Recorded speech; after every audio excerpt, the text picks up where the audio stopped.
Good morning.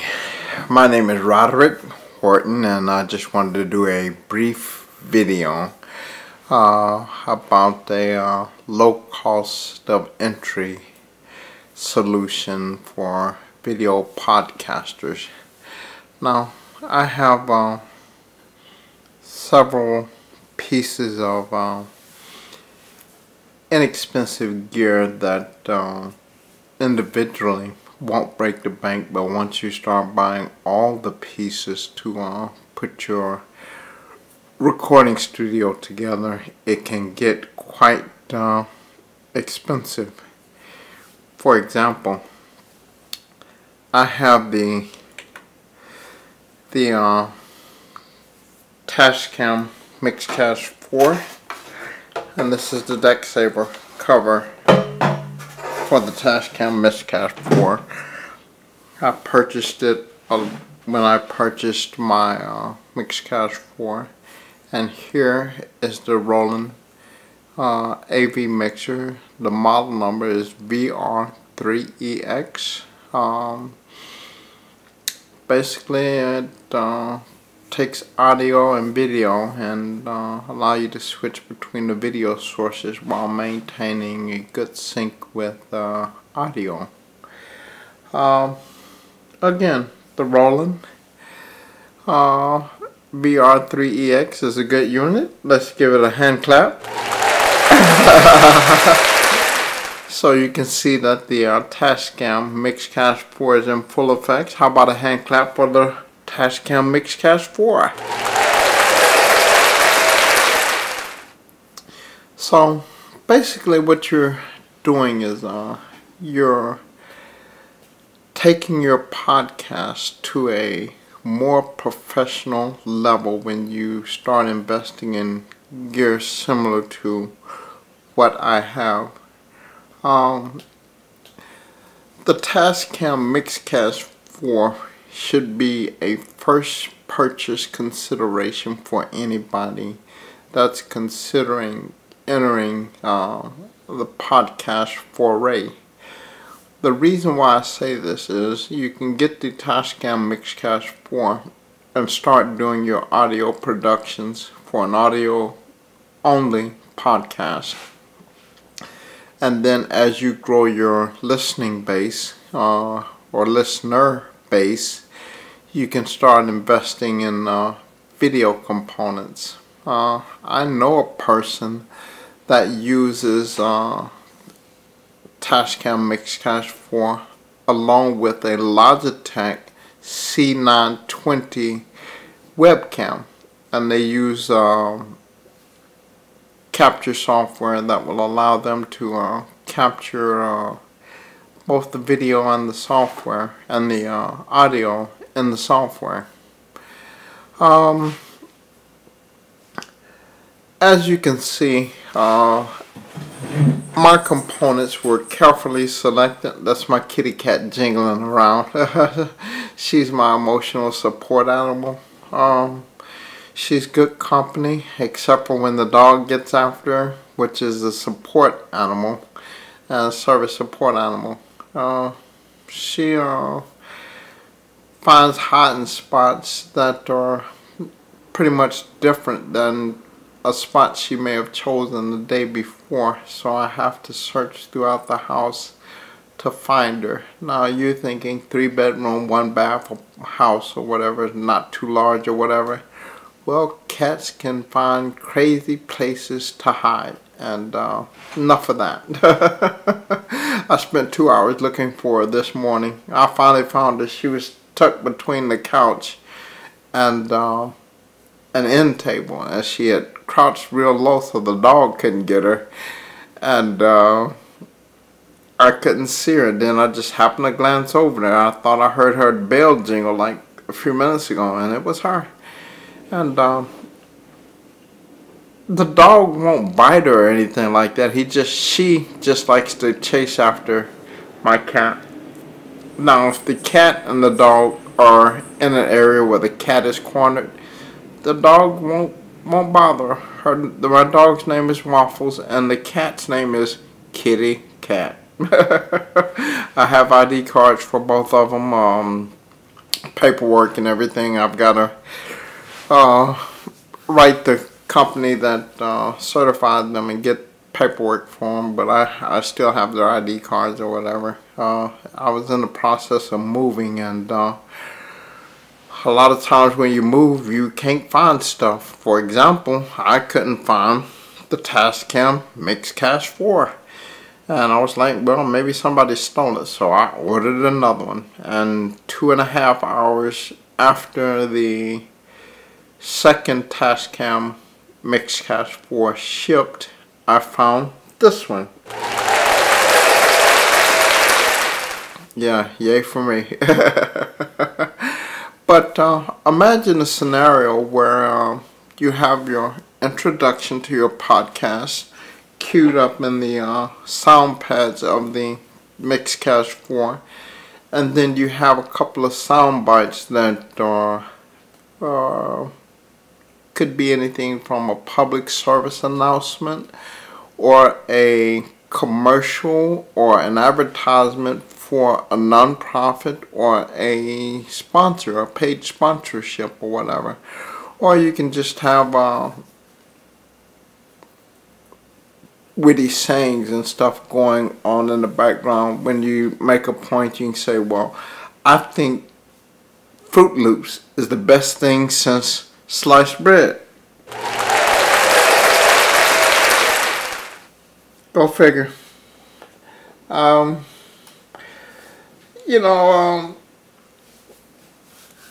The Tascam ships with 8 preset sounds on the podcast, but to get the best function out of it, you really should learn how to program the sound pad using the Tascam podcast editor software. You could take your podcast to a higher level simply by exploiting the power of technology. I want to show you something. Excuse the noise.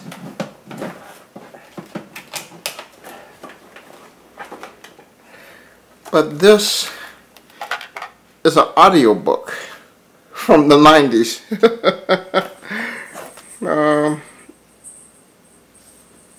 Can't find out when it was made, but this is 9 hours, 1997. This is 9 hours of an audiobook, and this was made the old-fashioned way with a lot of outboard gear and cassette recorder and voice talent doing their thing. Enough of that. Let's do an overview of some of the expenditures I have made to acquire the gear and capabilities that I have, and we'll switch through the cameras and everything just to give you an idea of what can be done. Here you'll see here is a PreSonus M7 Cardiard condenser microphone. I have 4 of these, and as you can hear, the audio quality is reasonably acceptable. I'm not right up on the mic, but this is a side application microphone, meaning that you speak into the side of the mic. The PreSonus M7 microphones are a really rugged, good sounding, low cost, emphasis on low cost microphone. Brand new. I purchased 2 of them for $67 each, 2 of them, and I have a total of 4, but I paid $25 for one and I think $32 for the other one. But before I made the purchase, I made it sure that it had everything that was supposed to come with the microphone, as it would have came as part of a bundle or a new microphone when you purchase it from an authorized retailer. So I had the microphone, the microphone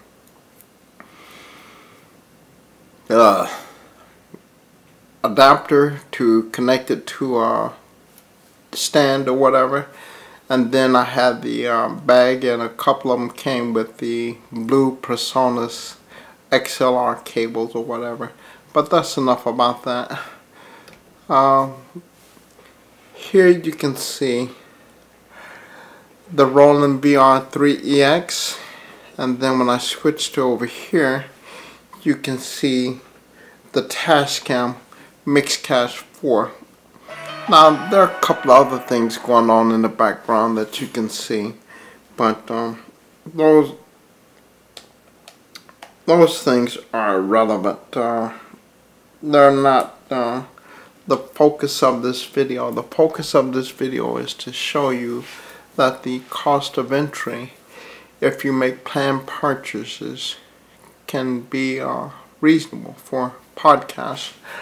For example, the Tascam MixCash 4, I paid $3.99 each times 2 plus tax, and you can find these on eBay sometimes as low as $250, or you can find them on Facebook Marketplace for $250.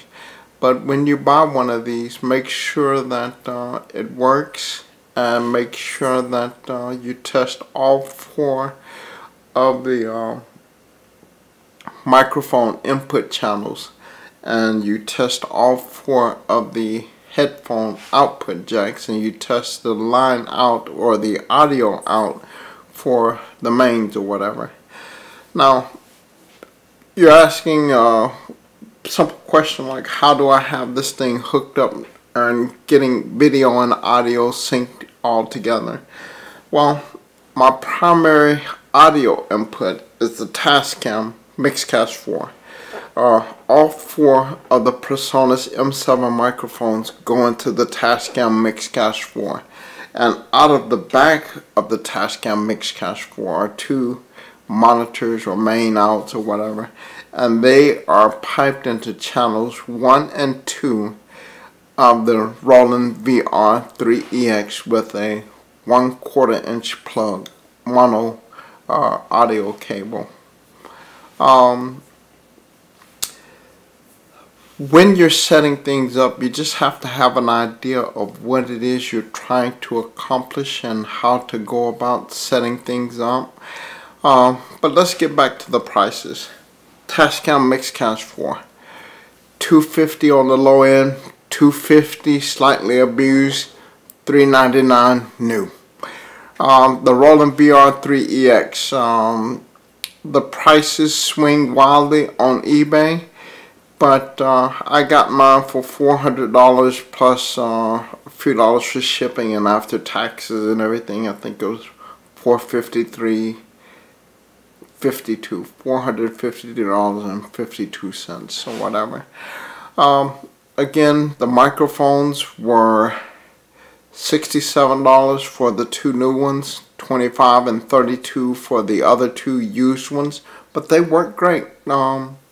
They sound just like this one PreSonus M7 microphone that you're hearing now. Now I do have some Audio-Technica AT2020 XLR microphones, but they're on floor standing stands, and I didn't want to go through the trouble of disconnecting them from their stands and everything to put them on the desktop stands and connecting them. The Tascam unit has phantom power so that you can power the XLR microphones, as well as the Roland VR3EX. It has phantom power so that you can power a condenser XLR microphone or whatever. But truth be told, I could use either one of these devices, the Tascam or the Roland unit, without the other. But the Tascam gives me sound effects. So if I had audio only podcasts, this would be my go-to solution. But if I want to do video, I could use the Roland VR3X. Here's a funny thing about the Roland VR3X. Because you can enable phantom power with an XLR condenser microphone, you can use it even though it is a video switcher in audio only mode. You just turn on the phantom power, capture to your recording software, and edit it as you would do a MP3, or strip the MP3 out of the MP4 video, and then edit the audio to however you would like for it to sound as a finished product or whatever. But Tascam $399 new, Roland VR3EX $450 or whatever. The Sony HDR CX240. These are the cameras that I'm using to actually record this video right now. I do not have my studio lights connected or hooked up or whatever, so it looks a little weird or whatever because I don't have the most optimal lighting going or whatever. But I do have some Westcott video lighting kits or whatever. It's a 3-piece unit with the dimmer and everything. I got it from Full Sail University. It's the only thing that I still have that I didn't get rid of. I was a digital cinematography student at Full Sail, and unfortunately someone wanted to move in with me, and that caused all kinds of issues, so I had to withdraw from school, and then I sold off everything to get rid of them, and here I am. It's not a career ending thing, but my career path is no longer what I thought it would be. So Audio Technica AT-H M20X headphones. That's these bad boys. I got $50 in 5 pairs of these headphones. Not a terribly expensive thing to endure or whatever, but it gives you the ability to monitor your podcast without giving you feedback through bleed through from monitors or whatever. You can get a pretty good estimate of how your podcast is going to sound using these headphones.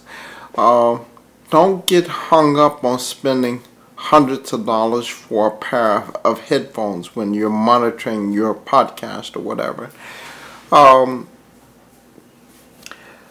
Cabling, another $300 or $400 or whatever. I have 4 sets of USB extension cables and HDMI extension cables. Now the Sony HDR CX240 uses a HDMI-A to HDMI Type D HDMI cable to connect from the camcorder to a switcher, and these cables can be $22 or whatever, but they're only 15 feet long. For an intimate setting like this, that's all I used was the 3 15-foot HDMI cables with the Type D on one end. But for larger venues or a wider capture area, I have 30-foot HDMI extension cables.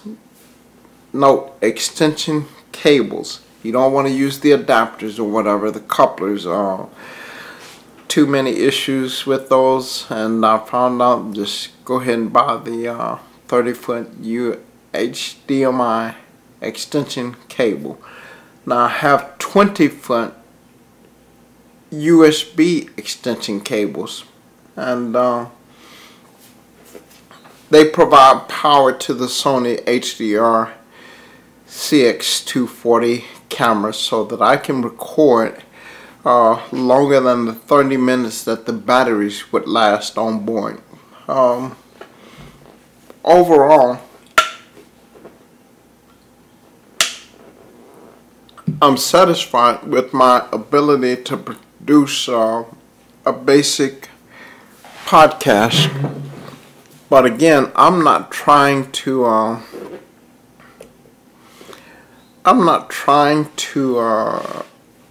become a Rush Limbaugh or anything. A Rush Limbaugh.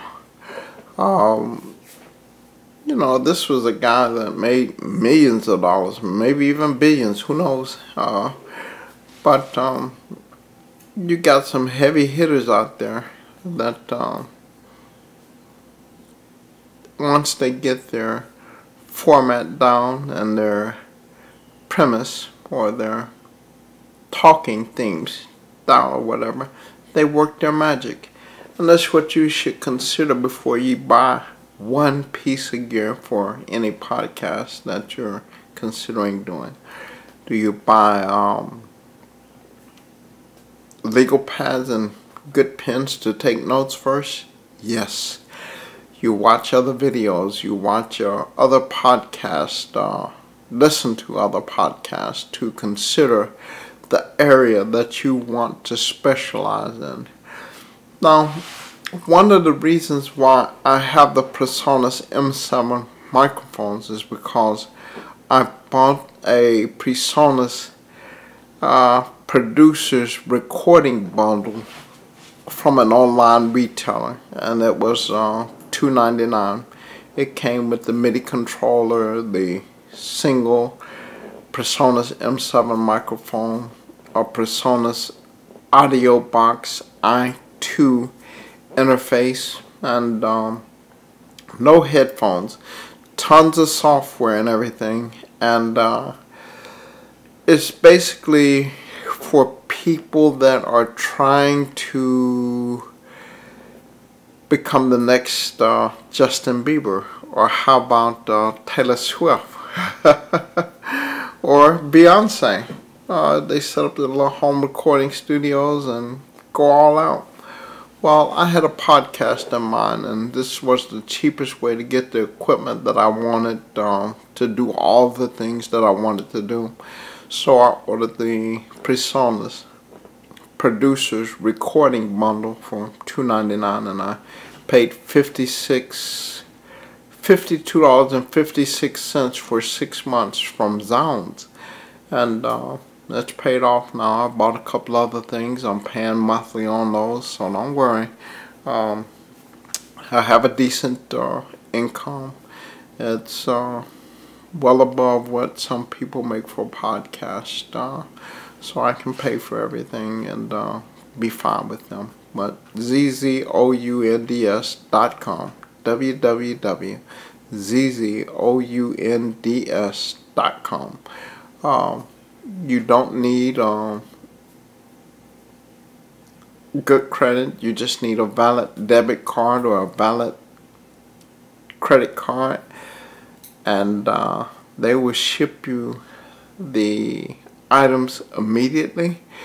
Your payment has to clear. You have to have a good address. You just have to be committed to use the gear that you get from them in order to justify any purchase that you make. Now, as you can see, I'm about a foot, maybe 18 inches away from the PreSonus M7 microphone, and this is how it sounds. I'm not right up on it. I've got a little distance going, and everything sounds okay. And I'm recording with the Roland Capture software. I could use other software, but I just wanted to use the Roland Capture software because it's easy. Resources are not that great when recording with this software, so it gets the job done. But this is just a rant or a ramble, and we're gonna call it a day. Talk to you later.